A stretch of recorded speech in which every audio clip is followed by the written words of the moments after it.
அனைவருக்கும் வணக்கம். என் பெயர் என்.எஸ். நித்யா. குருவை போற்றுவோம் என்ற தலைப்பில் தான் நான் இன்றைக்கி பேச போகிறேன். நாம் மாதாபிதாக்கு அப்புறமா குருவை தான் நம்ம தெய்வமாக நினைக்கிறோம்.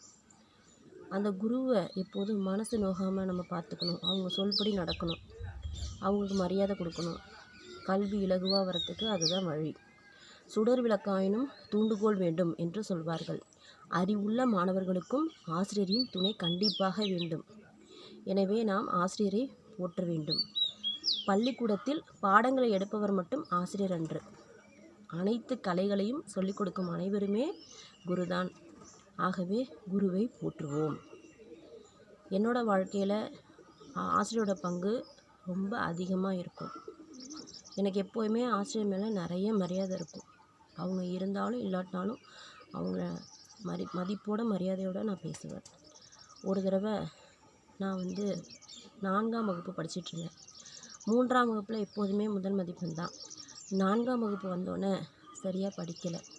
ரேங்க் கார்டு கொடுக்கும்போது ஆசிரியர் ஒவ்வொருத்தவங்களாக கொடுத்துட்ருந்தாங்க. என்னோடய ரேங்க் கார்டில் 4th ரேங்க். உடனே அந்த ஆசிரியர் என்ன சொன்னாங்கன்னா, ஏன் இப்படி மார்க்கு குறைஞ்சிருச்சு, 4th ரேங்க்கு போயிட்டா, எப்போதும் ஃபஸ்ட்டு மார்க் தானே எடுப்ப அப்படின்னு கேட்டாங்க. வர வர மாமியார் கழுதை போல் ஆனாலாம், கழுது தேஞ்சி கட்டெரும்பாச்சான், அந்த கதையால் இருக்குது அப்படின்னாங்க. எனக்கு அன்றைக்கி ரொம்ப அழுகையாக வந்துருச்சு. வீட்டில் போய் அழுதுகிட்டே இருந்தேன். ரொம்ப மனசு கஷ்டமாக இருந்துச்சு. என்ன இப்படி சொல்லிட்டாங்களே அப்படின்னு. அடுத்த தடவை போட்டி போட்டு நல்லா படித்து நல்லா பரீட்சை எழுதினேன். அப்புறம் ரேங்க் கார்டு கொடுத்தாங்க. ஒவ்வொருத்தங்களாம் கொடுக்கும்போது என்னோடய ரேங்க் கார்டு ஃபஸ்ட்டு கொடுத்து ஃபஸ்ட் ரேங்க் சொல்லி கிளாப் பண்ணாங்க.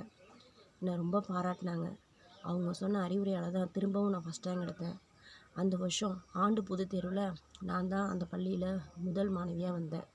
அதுக்கு சர்டிஃபிகேட் பரிசெல்லாம் கொடுத்தாங்க. என்னோடய முன்னேற்றத்துக்கு அவங்க காரணமாக இருந்தாங்க. ஆசிரியர் எப்போதுமே நம்ம நல்லதுக்கு தான் சொல்லுவாங்க. அதனால் அவங்க சொல்லிட்டாங்களே நம்ம அவங்க மேலே வருத்தப்படக்கூடாது. அதற்கப்புறம் பார்த்திங்கன்னா, நான் படிக்கும் காலத்தில் ஒவ்வொரு போட்டியிலும் நான் கலந்துக்கிட்டு முதல் பரிசு வாங்கும்போது அதுக்கு காரணமே ஆசிரியர்கள் தான். என்னை நிறைய ஊக்குவிப்பாங்க. அதுக்கப்புறம் 11ஆம் வகுப்பு படிக்கும்போது என்னோடய தாய் இறந்துட்டாங்க.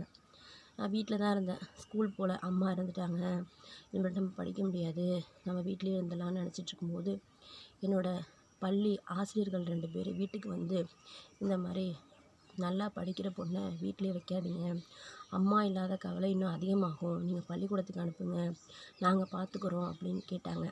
உடனே எங்கள் அப்பாவும் பள்ளிக்கூடத்துக்கு அனுப்பி வச்சாங்க. நல்ல முறையில் படித்தேன்.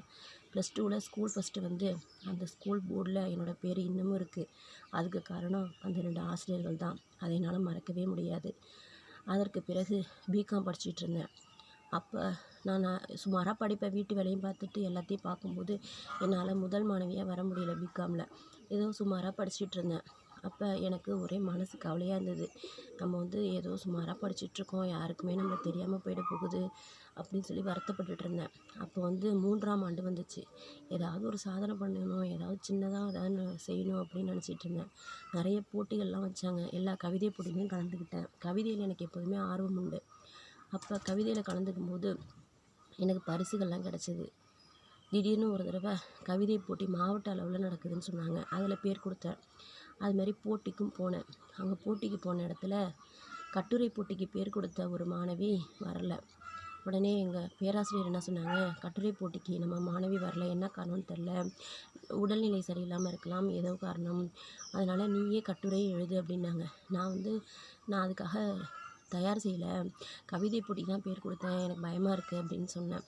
அவங்க பரவாயில்லம்மா, யாருமே கலந்துக்காமல் இருக்கிறதுக்கு நீ உன் பேரை கொடு, நீ அட்டன் பண்ணு அப்படின்னு சொன்னாங்க. கலெக்டர் அந்த நேரத்தில் தலைப்பு எடுத்து கொடுத்தாங்க. கவர்லேருந்து பிரித்து தலைப்பு கொடுத்தாங்க. கட்டுரை போட்டிக்கு ஒரு நேரம் ஒதுக்கியிருந்தாங்க, கவிதை போட்டிக்கு ஒரு நேரம் ஒதுக்கியிருந்தாங்க. நான் 2மே அட்டன் பண்ணேன். நல்ல முறையில் எழுதினேன். அப்போ நாட்கள் கடந்தது. நான் அதெல்லாம் மறந்துட்டோம். படிப்பில் நாட்டமாக இருந்துகிட்ருந்தோம். திடீர்னு ஒரு நாள் ப்ரேயரில் அந்த பேராசிரியர் பேச ஆரம்பித்தாங்க.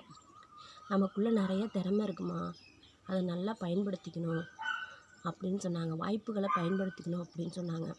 இதே போல் தான் நம்ம கல்லூரியில் ஒரு மாணவி கவிதை போட்டிக்கு பேர் கொடுத்துருந்தாங்க. கட்டுரை போட்டி வராததுனால அவங்க ஒரு மாணவி வராததுனால இவங்கள சேர்த்துக்க சொன்னேன். ஃபஸ்ட்டு தயங்குனாங்க, அப்புறமே ஒத்துக்கிட்டாங்க. இப்போ பார்த்தா நம்ம மாவட்ட அளவில் கட்டுரை போட்டியில் அவங்க தான் ஃபஸ்ட்டு ப்ரைஸ் வாங்கியிருக்காங்க அப்படின்னு சொன்னாங்க. அப்போ எல்லாரும் என் பேரை சொன்னோன்னே பாராட்டினோன்னே எனக்கு ரொம்ப சந்தோஷமாக இருந்துச்சு. அதுக்கு காரணம் அந்த பேராசிரியர் தான். நம்ம வாழ்க்கையில் எப்போதுமே ஆசிரியரோட பங்கு எவ்வளோ அளப்பரியதுன்னு நான் புரிஞ்சுக்கிட்டேன். அப்புறமே நான் எம்காம் கரஸில் படித்தேன். அப்புறம் ஒரு ஸ்கூலில் வேலை பார்த்த டீச்சராக 4 வருஷம். அப்போ அந்த டீச்சர் வந்து நீ பிஎட் படிம்மா, நல்லா டீச்சிங் நல்லா இருக்குது அப்படின்னு சொன்னாங்க. என்னை சின்ன வயசுலேருந்தே எனக்கு வந்து ஆசிரியர் ஆகணுங்கிறது ஆசை, எங்கள் அம்மாவோட ஆசையும் கூட. நான் எப்படியாவது படிக்கணும்னு நினச்சேன். அப்போ எங்கள் ஊர்லேயே பிஎட் காலேஜ் வந்துச்சு.